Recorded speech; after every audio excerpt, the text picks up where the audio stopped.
Hi folks, you're with Tacitus today. Tacitus today, your pushback channel. Thank you for joining this audio live stream. Please listen to this presentation as you would a radio broadcast. In this essay, I'd like to talk about the sort of migrants, mass migrants, whether they be illegal or supposed or alleged students, alleged refugees, or alleged asylum seekers, or whatever name the globalists want to give them.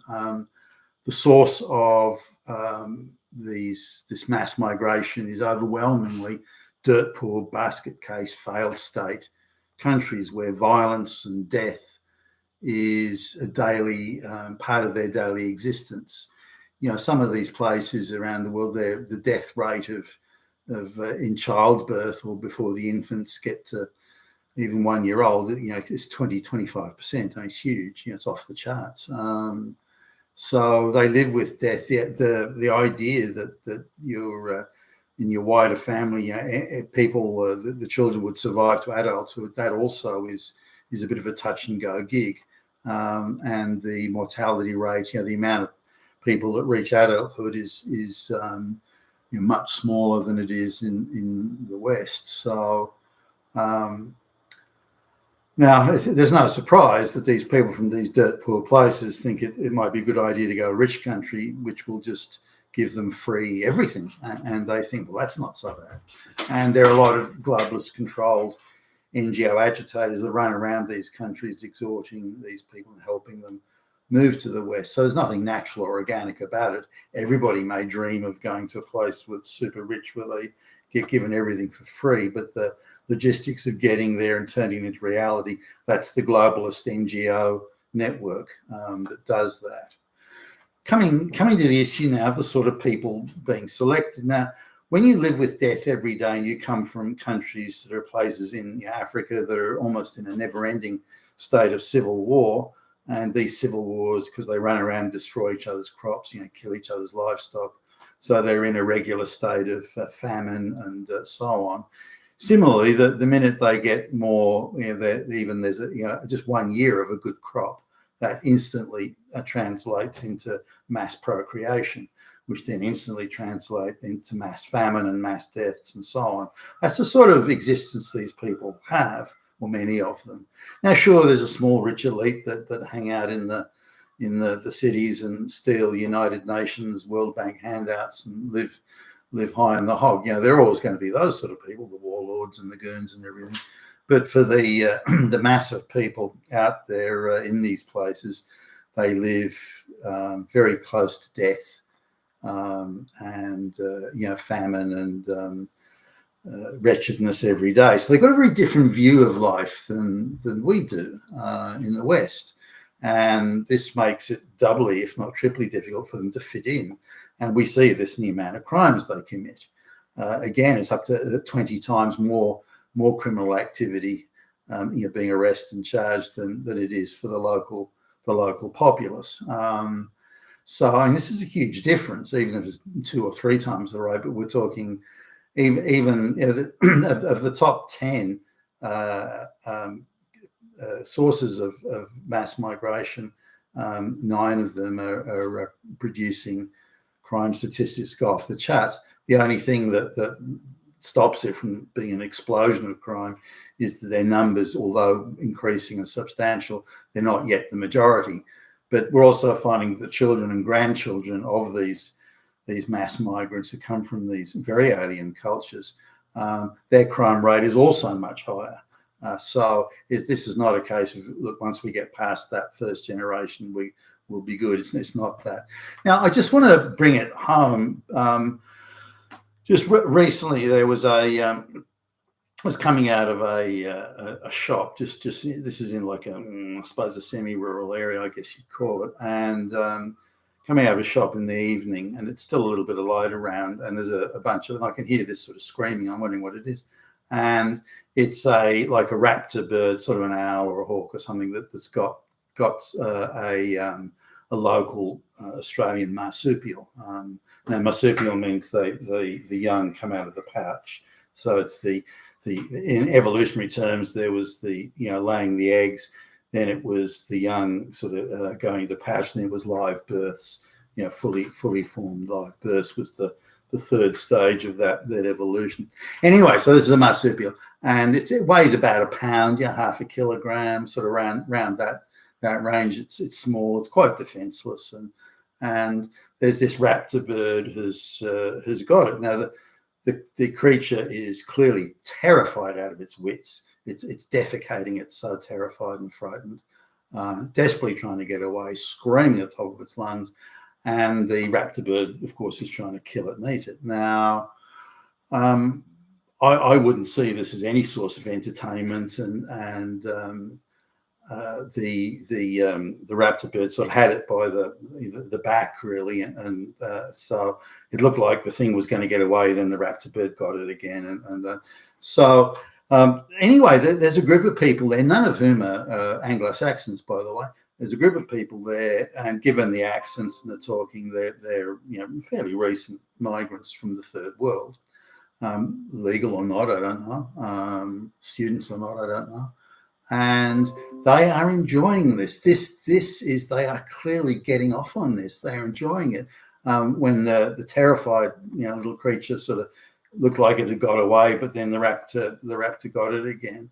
It was like, oh yeah! It was the pure full-on entertainment. You'd think they were watching a comedy show for the way they were laughing and getting off on it.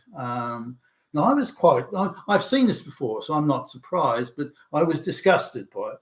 Why are you enjoying this so much? There's a creature there that is terrified out of its wits, and you're enjoying the spectacle of this terrified creature being torn to pieces. Now, there's something wrong with that. Why would you invite people in who think that way? Now, coming back to this, I don't know if anybody saw the movie Blade Runner with Harrison Ford in it in the 1980s. It was I think it was from a novel written by that very famous short story sci-fi writer, Philip K. Dick. Anyway, there's a scene in it where they're trying to, because the robots, the androids, are now so lifelike, they have to have special tests, and they can determine whether it's an android or a human by their empathy. So they have questions like, okay, there's a tortoise on its back in the blazing sun. It's going to die. Do you leave it there or do you help it? I think I'm paraphrasing there, but I think that was one of the questions that in the movie they ask. Now, if it's a robot, they kind of don't really care. Who cares about the tortoise? Now, I believe we need questions like this to determine suitability of immigrants. What sort of attitude do they come with? Because if they really don't care, if they enjoy watching another creature, be it human or not, another creature die, being torn to pieces, tormented, terrified, screaming in pain and agony, if they enjoy that, then they're not the sort of migrant that we want. I'm positing that as a view. Let me know your thoughts below. But now, I've done a lot of traveling around the world on business, as I've mentioned many times before. And for example, I went to a zoo in a third world country just to see the animals that were native to that, and this is years ago, take some photographs. My kids wanted some photographs, so I was going to take them for them. And so I get there, a guy comes up and offers me a special tour that in the zoo where I can watch a creature being killed by a constrictor snake. I can watch them feeding a dog to the crocodiles. I can they're prepared to put on a show where it was primarily dogs. It can be seeing a dog being torn to pieces by a tiger, this sort of stuff. And if I wanted to pay the bucks, now I assume that other white people may go for this because as soon as they spotted me, they moved in, as much for the bucks as anything. But they were offering these gory sort of shows that they would put on, and provided, of course, that I'd pay for it. I said that I wasn't interested. No, thanks. You've got to be kidding me. I want to watch some terrified, screaming dog be torn to pieces. That's entertainment. You people are sick is sort of what was going on. I didn't say anything. It was going through my mind. So no, thanks. Then they had a poisonous snake section, and the guy sort of wanted to guide me around, and I had to give him some bucks for him, but he called out something in the local language which I didn't speak, and they produced like a guinea pig and put it in there, and the idea was I could stay there and watch the poisonous snakes bite it until it died. You've got to be fucking kidding. No, thank you. And he thought I was strange. He thought, well, why don't you want to watch that? Now, in India, they regularly feed or put dogs into situations with tigers, and it's for them, it's entertainment that they watch then the terrified dog, being torn to pieces, howling and screaming, being torn to pieces by the tiger. This is entertainment. The same in China. I mean, as it's well known, in parts of China, they eat dogs and kill them most horribly. They don't even bother killing them when they're trying to burn the fur off. So there's levels of cruelty. They feed dogs to alligators in Thailand, and they feed dogs to, again, constrictor snakes and so on. So, and other animals, but these things are widespread in these third world countries. Now, some from Thailand, some Thai students came to Australia, and he somehow managed to hire a constrictor snake, and so he was trying to find and buy and even trap local marsupial possums, not sort of possums in North America or whatever, but marsupial possums, to try and trap them to feed it to a snake. But he put on a show there, so he would invite all his mates, buddies from Thailand, to come around and watch this terrified possum being killed by this pet snake he's got. So these are the sort of attitudes. Chinese people as well. They buy raptor birds or snakes as pets, and again they put koala bears and possums and so on in the cage, and then they invite their buddies around as a floor show to watch the terrified possum being torn to pieces. So we're talking about very different sort of people. I can't watch that sort of thing.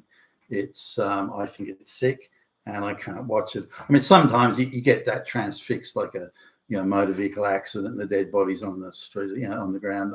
Like you get that can't look away type effect. But to go there, to be entertained by it, to enjoy it, to laugh, and to have a great time by watching some terrified creature being torn to pieces, I can't conceive of the mindset you would need to do that.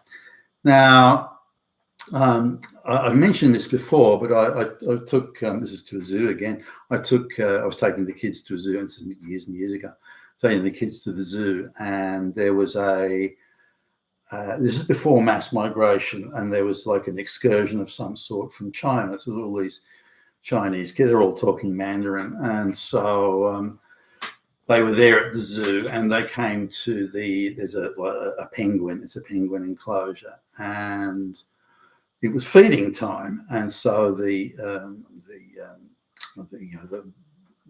zoo attendants were in there feeding and there was a juvenile penguin that was equidistant between the two feeding pots that were there, and it didn't know which way to go, and it was getting agitated, and it was squawking in exasperation, sort of crying out, and so on. Now here's the difference: the Chinese kids were enjoying this. They were laughing at it, looking, pointing to the penguin, laughing at it. It was a joke. It was funny. It was entertainment. It was watching the anguish of this creature was giving them, it was exciting them. And they were children. They were 10, 11, 12 years old, that sort of age. Now, the difference in the Western kids, the Anglo-Saxon kids were there. To the Anglo-Saxon kids, this was an injustice of some sort, and they didn't like it. And they were shouting to the even this kids. This is Australian kids that wouldn't even have been 10 years old, I don't think. And they were shouting out to the attendants, look at that penguin there. Feed that penguin. The one that was the one that was calling out and now when the attendant went over to feed the other penguin, this is the one that was calling out, the entertainment value was gone, and the Chinese kids seemed to lose interest in it. Only while there was this piteous screaming and squawking and carrying on by the penguin. Was it entertainment? The minute that the penguin was not in that state of anxiety, then the entertainment value was lost, and that was quite an acute observation that I made there, and I mean, anyone who's there would have made that same observation. But why did the Anglo kids want something done about that to rectify it? We don't like seeing that penguin in a state of distress. So you give it something to eat. To the Chinese kids who were clearly getting off on it. Again, they weren't adults, they're getting off on it.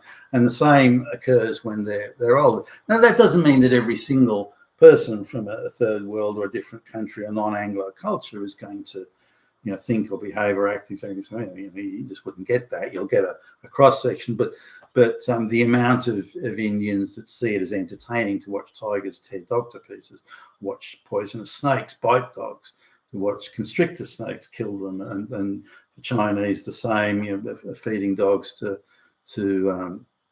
also to tigers in northern China and so on, Manchuria and whatnot. So these sorts of things, Thailand and so on. It goes on. Now, if you have these people coming into the West and you ask simple questions, a tiger is tearing a dog, the dog is screaming out in pain and agony, is trying to get away. What do you do? I don't know. I don't give a fuck about the dog. I'd clap. I'd cheer the tiger. I hope the tiger. I like to watch that. I enjoy watching those. Do you really want that person? Because once you take a certain view of life generally, and I'm talking about animal husbandry here, just rando killing. Once you take a certain view of life, that killing other creatures for enjoyment, and I stress that, for enjoyment, then the crimes you would commit to humans, whether it be thievery or bashings, muggings, murdering, is far more likely to be the case. Now, if you go to the radical feminists, they say any straight white male that that is cruel to the family dog, well, he's obviously a wife bashing pedophile, Nazi, fascist, and we got to hold that motherfucker Hitler up. But when it comes to brown and black, cultural difference, who cares?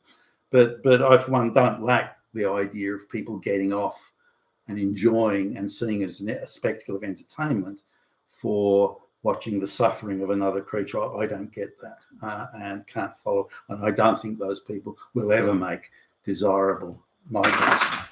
You've been fantastic today, your Pushback channel. Thank you for listening.